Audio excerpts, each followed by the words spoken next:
जय भारत के साथ स्वागत है आप सभी का आपके अपने news channel the CMM news 24/7 पर। तो ब्रेकिंग न्यूज और लेटेस्ट अपडेट में जानेंगे देश और दुनिया की कुछ महत्वपूर्ण चुनिंदा खबरें। तो खबरों में बड़ी खबर निकल कर आ रही है, प्रधानमंत्री सुरक्षा चूक मामले पर सियासत तेज।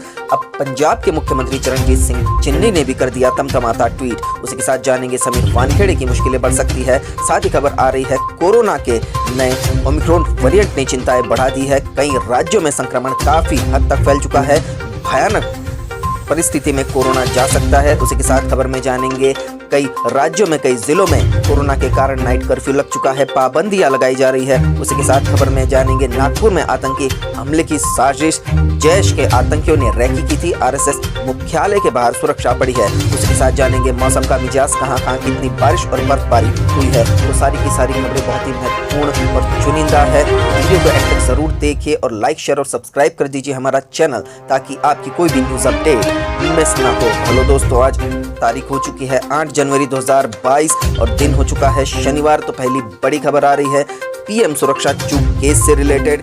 जाने क्या ट्वीट किया चरणजीत सिंह चन्नी ने।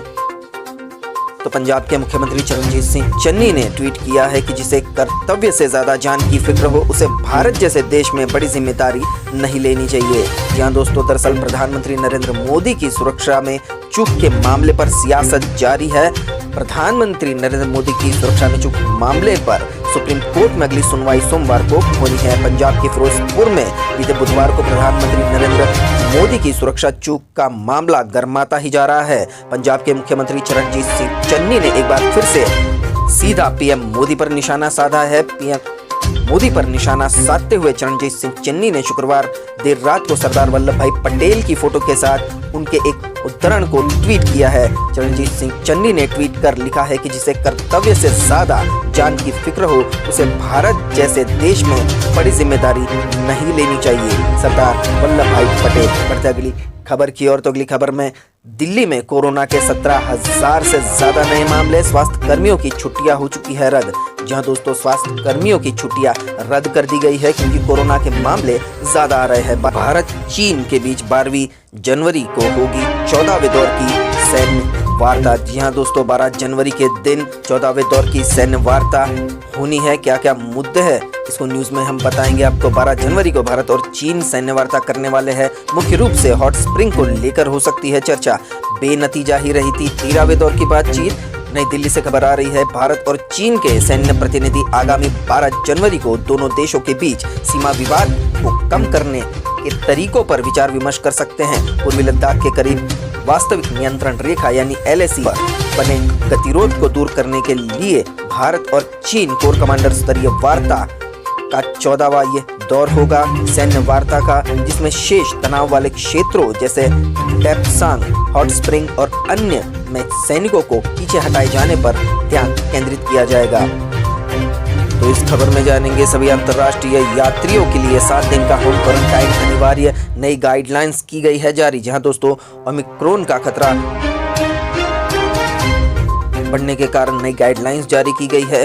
विदेश से आने वाली यात्रियों के लिए नए नियम भी जारी किए गए हैं। 7 दिन का होम क्वारंटाइन जरूरी है। दरअसल खबर आ रही है कि भारत में कोरोना के नए वेरिएंट ओमिक्रॉन के बढ़ते मामलों को देखते हुए सरकार ने शुक्रवार को दिशा निर्देशों में संशोधन करते हुए सभी अंतर्राष्ट्रीय यात्रियों के लिए 7 दिनों के लिए होम क्वारंटाइन को अनिवार्य कर दिया है। इस अवधि में यात्री इधर उधर घूम नहीं सकते हैं, लेकिन उन्हें घर में ही रहना होगा। 7 दिन तक होम क्वारंटाइन में रहने के बाद 8वें दिन RT-PCR टेस्ट कराना जरूरी होगा।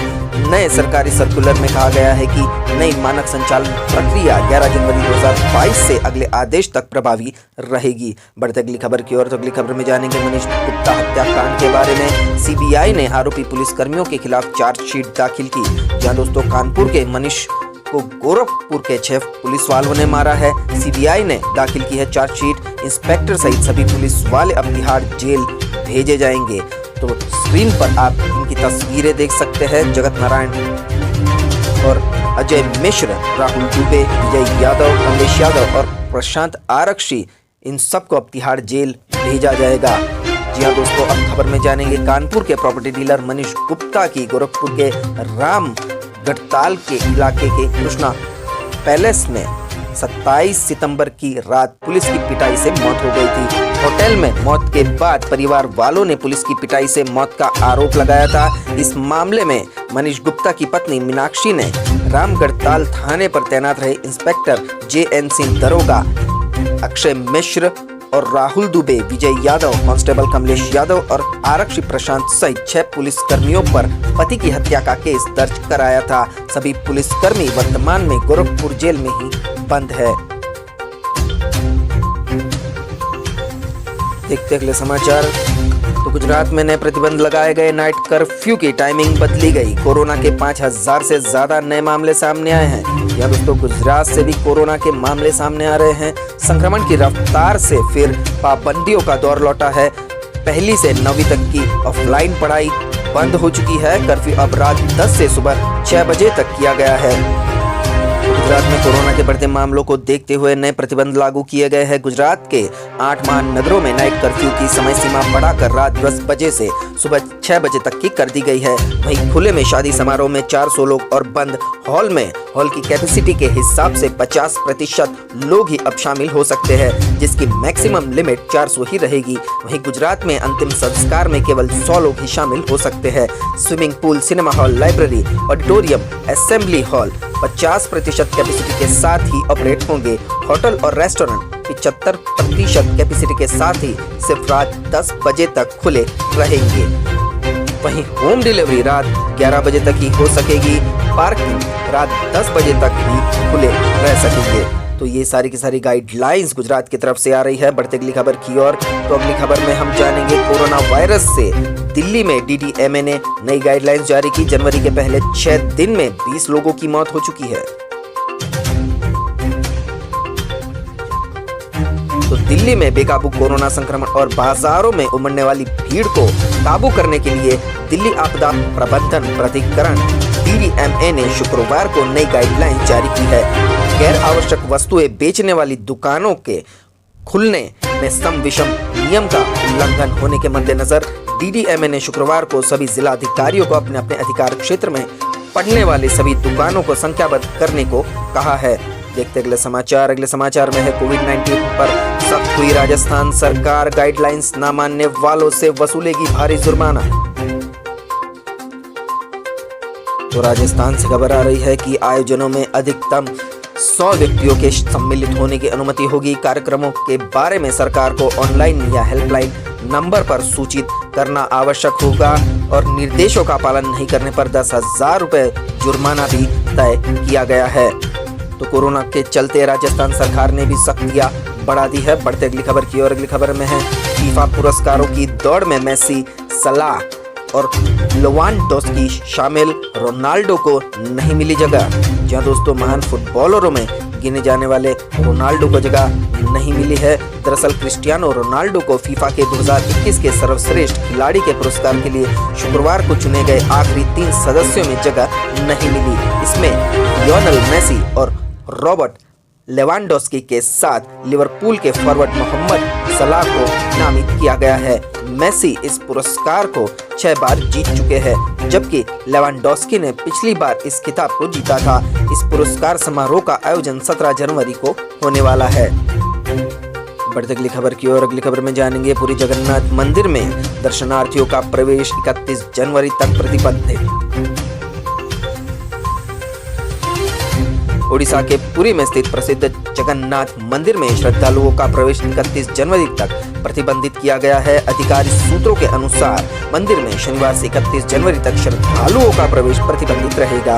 यह निर्णय शुक्रवार की शाम पुरी के जिला कलेक्टर समर्थ वर्मा ने 36 निजोग के तहत मंदिर के मुख्य पुजारियों के साथ वर्चुअल मीटिंग के बाद लिया है। बढ़ते अगली खबर की ओर। अगली खबर में जानेंगे पीएम की सुरक्षा में चूक पर कांग्रेस ने कहा बीजेपी को बर्दाश्त नहीं कि दलित का बेटा पंजाब का सीएम बना। जहां दोस्तों पीएम की सुरक्षा चूक का मुद्दा अब सियासत के गलियारों में गरमा रहा है, तो कांग्रेस ने पंजाब में प्रधानमंत्री नरेंद्र मोदी की सुरक्षा में गंभीर चूक के मुद्दे को लेकर भारतीय जनता पार्टी पर निशाना साधते हुए शुक्रवार को कहा कि दलित और वंचित समाज के बेटे चरणजीत सिंह चन्नी का मुख्यमंत्री बन जाना केंद्र की सत्तारूढ़ पार्टी को बर्दाश्त नहीं हो रहा है। पार्टी प्रवक्ता सुप्रिया श्रीनेत ने ये भी कहा कि प्रधानमंत्री और बीजेपी को तुच्छ राजनीति और अनर्गल आरोप प्रत्यारोप करने की बजाय कोविड के बढ़ते मामलों, महंगाई और दूसरे उन मुद्दों पर ध्यान देना चाहिए जो इस वक्त देश के सामने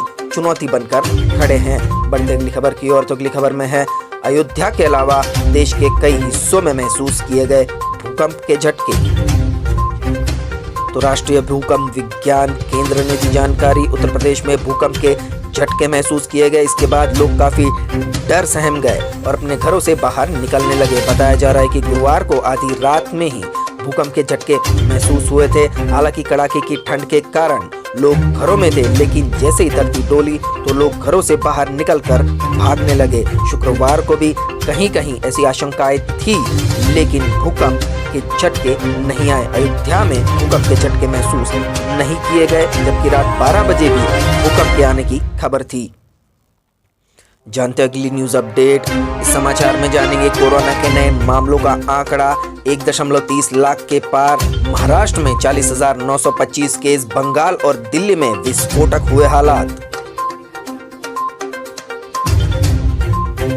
कोरोना संक्रमण के मामले देश भर में बहुत तेजी से बढ़ने लगे हैं। 8 दिन के भीतर ही प्रतिदिन मिलने वाले नए मामलों का आंकड़ा 10,000 से बढ़कर 1 लाख को पार कर गया है। देश में ओमिक्रॉन वेरिएंट से दूसरी मौत भी हुई है। ओडिशा में पिछले महीने जान गंवाने वाली महिला के इससे संक्रमित होने की पुष्टि हुई है। ओमिक्रॉन के मामले भी तेजी से बढ़ रहे हैं और इससे संक्रमित होने वाले लोगों का आंकड़ा 3,000 को पार कर गया है। आपको बताएं कि नागपुर में अब आतंकी हमले की आशंका। जैश के आतंकियों ने रैकी की है। आरएसएस मुख्यालय के बाहर सुरक्षा बढ़ी है। जी हाँ दोस्तों, इस खबर में जानेंगे कि नागपुर में आतंकी हमले की आशंका है। महाराष्ट्र के नागपुर के पुलिस आयुक्त अमिकेश कुमार ने शुक्रवार को बताया कि हमें जानकारी मिली है कि जैश ए मोहम्मद के कुछ आतंकियों ने नागपुर में कुछ ठिकानों की रैकी की है। इसके बाद हमने कार्रवाई की और यूएपीए के तहत मामला दर्ज किया है, जिसकी जांच क्राइम ब्रांच कर रही है। हमने सभी स्थानों की सुरक्षा बढ़ा दी है। आतंकियों की रैकी के बाद नागपुर में आतंकी हमले का खतरा बढ़ गया है। रैकी के बाद पुलिस ने सुरक्षा बढ़ा दी है। नागपुर स्थित आरएसएस के मुख्यालय के बाहर सुरक्षा के इंतजाम कड़े किए गए हैं। समाचार में है हेयर स्टाइलिस्ट जावेद हबीब का महिला के बालों में थूकने का एक और वीडियो वायरल। बढ़ सकती है जावेद हबीब की मुश्किलें। जी हाँ दोस्तों, चर्चित हेयर ड्रेसर जावेद हबीब की मुश्किलें बढ़ सकती है। मुजफ्फरनगर में 3 जनवरी को एक कार्यक्रम के दौरान एक महिला के बालों पर जावेद हबीब द्वारा थूकने का वीडियो वायरल होने के बाद शुक्रवार को उनसे जुड़ा एक और वीडियो वायरल हुआ। इसमें भी जावेद हबीब महिला के बाल हाथों में लेकर उसके सिर पर थूकते दिख रहे हैं। यह दूसरा वीडियो कहां का है, पुलिस अब इसे भी अपनी जांच में शामिल करेगी। इस बीच गांधी कॉलोनी निवासी मुकेश त्यागी ने भी जावेद हबीब और होटल किंग्स विला में कार्यक्रम के आयोजक मोहम्मद नोमान व मोहम्मद अमान के खिलाफ मसूरपुर थाने में शिकायत दर्ज की है। बढ़ते अगली खबर की ओर। अगली खबर में जानेंगे पहाड़ों पर फिर शुरू हुआ बर्फबारी का दौर। मैदानों में बारिश और ओलावृष्टि का अलर्ट। तो खबरों के सिलसिले में अब जानेंगे मौसम का हाल। दोस्तों, कहां बर्फबारी हुई है। देश की राजधानी दिल्ली समेत कई राज्यों में कड़ाके की ठंड पड़ रही है। पहाड़ी क्षेत्रों, हिमाचल, उत्तराखंड व जम्मू कश्मीर के कई इलाकों में बर्फबारी का दौर जारी है। इसी बीच मौसम विभाग ने मैदानी क्षेत्रों के लिए बारिश का अलर्ट जारी किया है। आने वाले दिनों में पंजाब, हरियाणा, दिल्ली समेत कई राज्यों में बारिश होगी। आईएमडी के अनुसार शुक्रवार से रविवार 7 से 9 जनवरी के बीच दिल्ली, उत्तर प्रदेश, पंजाब, हरियाणा, चंडीगढ़, उत्तरी राजस्थान में बारिश होने के आसार है। साथ ही मौसम विभाग ने कहा है कि इस दौरान मध्य प्रदेश में भी बारिश हो सकती है। 9 से 11 जनवरी के बीच विदर्भ और छत्तीसगढ़ में भी हल्की बारिश का अनुमान जताया जा रहा है। बात करें राजस्थान की, तो राजस्थान और उसके आसपास के इलाकों में चक्रवात जैसी स्थिति बन चुकी है। पश्चिमी विक्षोभ जम्मू कश्मीर और आसपास के इलाकों पर बना हुआ है। पश्चिमी विक्षोभ जो उत्तरी पाकिस्तान के ऊपर है, वह पश्चिमी हिमालय को प्रभावित करने वाला है। दक्षिण पश्चिम राजस्थान और उसके आसपास के इलाकों में चक्रवात जैसी स्थिति होगी। इसके अलावा जम्मू कश्मीर, गिलगित बाल्टिस्तान, हिमाचल प्रदेश और उत्तराखंड में बारिश का दौर जारी रहेगा। साथ ही में बिहार के इन जिलों में हो सकती है बारिश। बिहार की बात करें तो विशेषकर वैशाली, सारण, सीवान, मुजफ्फरपुर, मधुबनी, सीतामढ़ी और शिवहर में बारिश हो सकती है। इसी के साथ जानेंगे अब मध्य प्रदेश के मौसम का हाल। एमपी में 2 दिन और बरसेगा पानी। भोपाल, ग्वालियर और बुंदेलखंड बेल्ट में तेज बारिश, ओलों का अलर्ट। रतलाम और अशोकनगर में ओले भी गिरे। जी हाँ दोस्तों, एमपी में पानी पानी हो चुका है। मध्य प्रदेश में 2 दिन से बादल बारिश का मौसम अगले 2 दिन तक रह सकता है। मौसम वैज्ञानिक वेद प्रकाश सिंह ने बताया कि अगले 5 से 6 घंटे में प्रदेश भर में कहीं कहीं बारिश और ओले भी गिर सकते हैं। ज्यादा असर भोपाल के अलावा ग्वालियर और बुंदेलखंड बेल्ट में रहेगा। 12 जनवरी तक प्रदेश में इस तरह मौसम रहने की संभावना है। आपको बता दें कि पाकिस्तान से आई नमी भरी हवाओं का दूसरा सिस्टम एक्टिव होने से ये स्थिति बनी हुई है। इसी के साथ उज्जैन से खबर आ रही है। उज्जैन में बारिश, गुरुवार शाम से ही रुक रुक कर बारिश, बादल भी गरज रहे थे। 2 दिन ऐसे ही मौसम रहेगा। शुक्रवार सुबह से ही उज्जैन में रुक रुक कर तेज बारिश हो रही थी। बीते 24 घंटे में वेधशाला में 3.4 मिलीमीटर बारिश रिकॉर्ड की गई। अगले 2 दिनों तक इसी तरह का मौसम रहने की आशंका बताई जा रही है। जी हाँ दोस्तों, सुबह से ही बीच बीच में हल्की धूप भी उज्जैन में निकल रही थी। उज्जैन में देर रात ओलावृष्टि भी हुई है। इसी की वीडियो फुटेज आप देख रहे हैं। उज्जैन में ओलावृष्टि हो रही है क्योंकि गुरुवार से ही उज्जैन का मौसम बदल चुका था और कल रात हुई 11 बजे की ओलावृष्टि ने मौसम को और ठंडा और नम कर दिया है। इसी के साथ बैतूल, निवाड़ी, टीकमगढ़, छतरपुर में भी बारिश की संभावनाएं जताई जा रही है। उज्जैन वेदर अपडेट के लिए कॉरेस्पॉन्डेंट विमल तेलंग की रिपोर्ट। बढ़ते अगली खबर की ओर, तो इस खबर में जानेंगे दिल्ली में बच्चों के जाति प्रमाण पत्र बनाने के लिए पिता का सर्टिफिकेट जरूरी नहीं, अब मां के कागज ही पर्याप्त। जी हाँ दोस्तों, दिल्ली में अब बच्चों का जाति प्रमाण पत्र बनाने के लिए पिता के कागजात की जरूरत नहीं होगी। दिल्ली में सिंगल मदर के नाम से भी बच्चों का जाति प्रमाण पत्र बनेगा। इसकी शुरुआत दिल्ली के उप मुख्यमंत्री मनीष सिसोदिया ने बीते मंगलवार को करोल बाग निवासी एक सिंगल मदर गीता देवी के SC/ST जाति प्रमाण पत्र को सौंप कर दी है। बढ़ते अगली खबर की ओर, अगली खबर में जानेंगे समीर वानखेड़े की जाति का विवाद। राष्ट्रीय अनुसूचित जाति आयोग ने मुंबई के पुलिस कमिश्नर को 31 जनवरी को पेश होने का समन दिया।